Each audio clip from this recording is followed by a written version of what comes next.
19. 주께서 시내산에 이스라엘 백성이 마침내 시내산에 도착하다. 이스라엘 백성들이 이집트 땅을 떠나온 지 2달이 되었다. 정월 15일에 이집트를 떠났으므로 때는 3월 15일. 마침내 그들은 시내산에 이르렀다. 르비딤 광야를 떠난 이스라엘 백성들은 시내산에 이르러 산 아래 넓게 펼쳐진 광야에 진을 쳤다. 시내산 아래 남쪽으로 8에서 10km가량 뻗어있는 광활한 평지였다. 오늘날 그곳은 세바의 평지로 추정된다. 그곳 평지에서는 어디서든지 우뚝 솟아있는 해발 2286m의 시내산이 잘 보였다. 평지 이곳저곳에 200만 명이 넘는 이스라엘 백성들이 각자 자신들의 장막을 쳤다. 5. 마침내 시내산에 도착했구나. 시내산?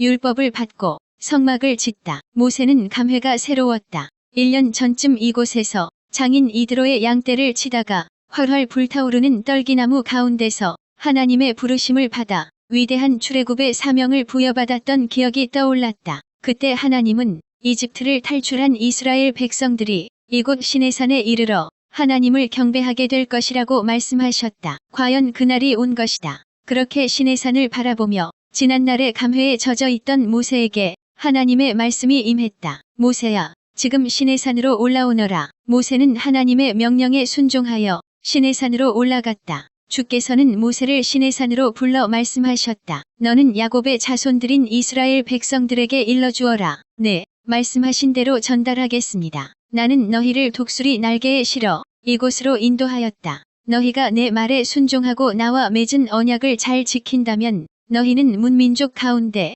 나의 소중한 보배가 될 것이다. 너희는 거룩한 민족이 되어 나를 섬기는 제사장 나라가 될 것이다. 너는 이 말을 전하도록 하라. 하나님께서 이스라엘을 제사장 나라로 삼으셨다는 내용이다. 고대로부터 제사장은 하나님과 사람 사이를 중재하는 역할을 한다. 이스라엘이 하나님의 제사장 나라가 되었다는 것은 그들이 하나님과 열방 사이에서 중재자 역할을 할 것이라는 뜻이다. 하나님이 열방 중 먼저 이스라엘에게 구원의 도를 베풀면 이스라엘은 그 도에 순종하고 또 그 도를 열방에 널리 전함으로써 그들을 구원의 길로 인도하는 역할을 맡은 것이다. 이것이 이스라엘을 제사장 나라로 삼은 이유다. 온 인류를 구원하시려는 하나님의 오묘한 경륜이다. 결과적으로 말하면 이후 이스라엘은 제사장 나라의 역할을 감당하는 데 실패한다. 열방을 향한 하나님의 구원 경륜을 망각하고 선민의식에 젖어 독선주의와 배타주의에 빠졌기 때문이다. 그리하여 제사장 나라의 역할은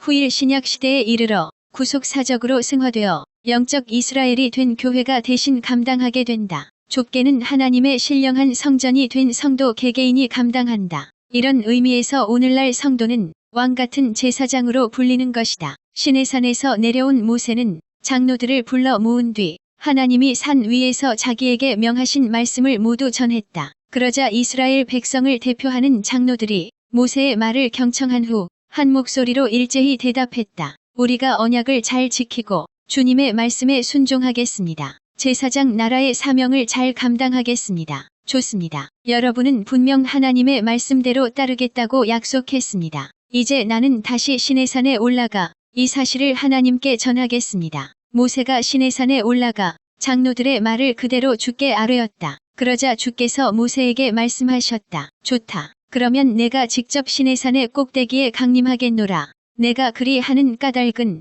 내가 너와 말하는 것을 백성들로 하여금 듣게 하여 앞으로 그들이 항상 너를 믿게 하려는 것이니라. 주께서 모세에게 계속 말씀하셨다. 모세야, 백성들에게로 가서 오늘과 내일 그들을 정결하게 하여라. 옷을 깨끗이 빨게 하고 셋째 날을 맞이할 준비를 하라고 일러라. 그 셋째 날에 내가 온 이스라엘 백성들이 지켜보는 가운데 시내산의 꼭대기에 강림하겠노라. 네, 주님, 분부대로 하겠습니다. 모세야, 이번에도 너만 올라와야 한다. 산기슭의 경계선을 정한 뒤 백성들은 넘어오지 않게 하여라. 경계선을 넘어 이 산에 발을 들여놓는 자는 누구든지 죽음을 면치 못할 것이다. 하나님이 강림하시는 곳의 부근 일대는 하나님의 신성으로 인해 지극히 거룩하기 때문에 타락한 인간이 절대로 범접해서는 안 된다는 경고였다. 그럴 경우 누구든지 그 신적 거룩함의 빛에 쏘여 죽임을 면할 수 없었다. 마치 태양 가까이 이르는 자는 악한 자든 선한 자든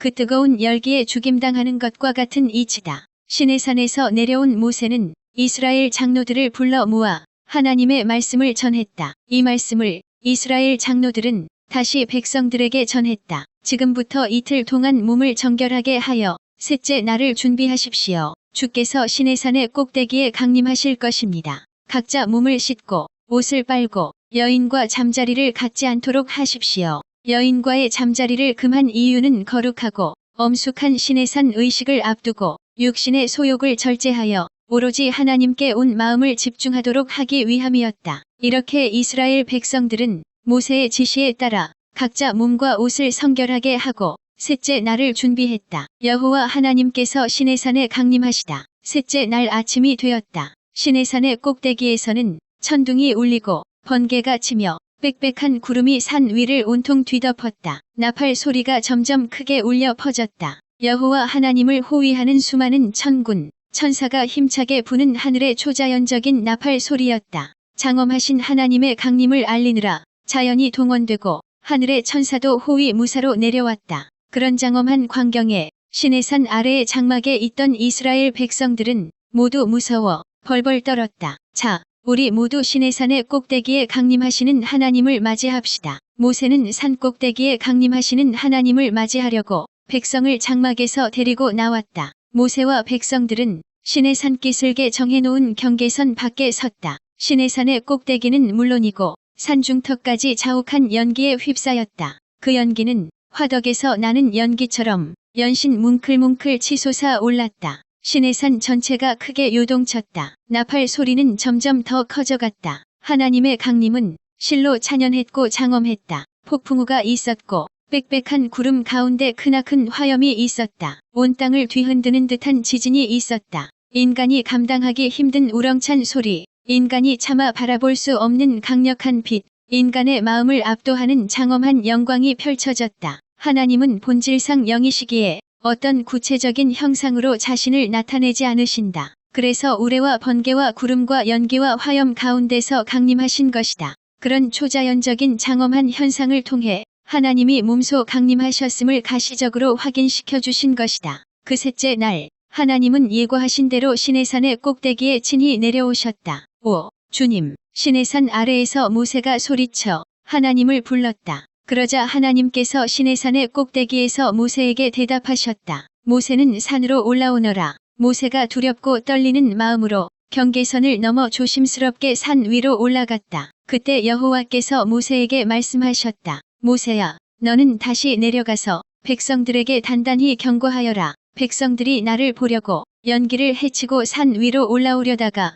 목숨을 잃을까 염려스럽도다. 누구든지 경계선을 넘어 산 위로 올라오면 내가 몸소 내려가 그들을 칠 것이다. 오, 주님, 그들은 산 위로 올라오지 못합니다. 주께서 제게 명하신 대로 시내산의 사방을 빙 둘러 경계 표시를 해두었기 때문입니다. 좋다. 그렇다면 이제 너는 내려가서 아론과 함께 올라와라. 제사장들과 백성들은 가까이 오지 못하게 하여라. 너와 아론 외에 누구든지 가까이 오면 내가 그들을 쳐 죽일까 염려스럽도다. 모세는 시내산 아래로 내려가서 백성들에게 하나님의 말씀을 그대로 전했다. 이때 하나님께서 강림하신 시내산은 호렙산으로도 불리는 곳이다. 오늘날 모세의 산이란 뜻을 지닌 해발 2286m 높이의 예벨 무사로 추정된다. 10계명 시내산 위에서 10계명이 주어